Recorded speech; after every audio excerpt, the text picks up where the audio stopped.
I'm here again with Curtis, and this week we will be interviewing about the online game we played called Spent. So we can start off by, do you just want to let everyone know how you did in this game? Well, I made it through the month and I had $939 left over. So to me, that's really impressive because I made it through the month, but I only had like 200 something dollars left. So I'm assuming our choices and how we spent our money and our job and all that might have been way different. So I have a couple of questions to kind of talk about how your experience with the game went. So, how accurate would you say the game is at representing the experience of the working poor based on course media, lecture, and your own experiences? So, our lecture has been about a lot of things this, next, I guess, CRE time period. And then the course media, same thing, kind of just we've talked a lot about class and how class is social stratification, and there's social class, which is a stratification system based on access to and control of resources, privileges, and rewards. So if I say RPR, I'm referencing the resources, privileges, and rewards. And then we've talked just a lot about status and we've talked a lot about capital and cultural capital, which is the general cultural background, knowledge, disposition, and skills passed from one generation to another. So, Dr. Hernandez said, it keeps you in the 1%. So the 1% is that 1% so education, it's that one university, if that makes sense, or occupation, like investors, executives, and then the income is usually $500,000 or more. So it's a pretty big deal, but it's that 1% because it's not so common.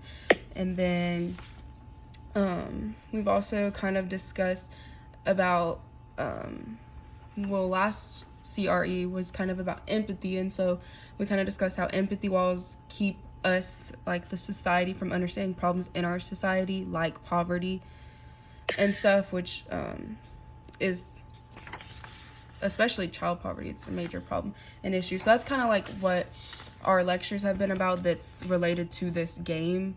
And then our course media has kind of just been the same thing.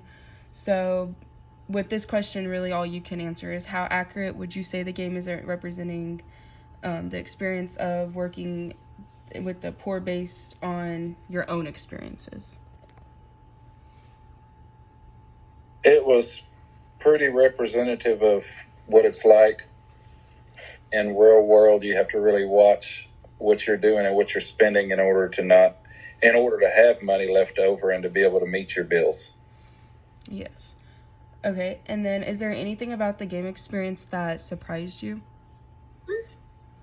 It was pretty similar to some choices that people have to make in their everyday life. There's a lot of things that can be out there for you to do and take your money, and you have to make choices based on how you are financially and what you want to do with your goals towards your finances. Okay. Yeah, I agree. And I don't know with you, but one of my hard parts on the game was, I don't remember how much money I had, but my dog was sick, and my choices were to do nothing about it and let it suffer, put it down, which was only $50, or to take it to the vet, which was I think $400, and I only had $200. And that was really hard for me because it's not real, but if I was really in that position, that would be hard. And then what was bad is I chose to put it down for $50, which is sad, but it's better than letting it suffer for free. But then I got paid the next day and would have had enough money. So that was challenging for me. Was there anything specifically do you remember that was challenging? Or Well, that particular example is one, and then another one was when a grandfather was passed away or something, and you needed to go out of town to go to the memorial and stuff, and there wasn't money, and you'd miss work and everything else. So yeah, those situations are tough. Okay, is there anything that you think was missing or that you disagreed with while playing this game? it was pretty real. I mean, it was pretty good. It covered a lot of pretty much life. I mean, Yeah, that's what I thought. It gave a lot of different situations and scenarios that a lot of people can easily relate to. And then the last question is, if you think something is unrealistic, why do you think the game was designed that way, or why do you think the game did not include that certain option? I don't really see anything.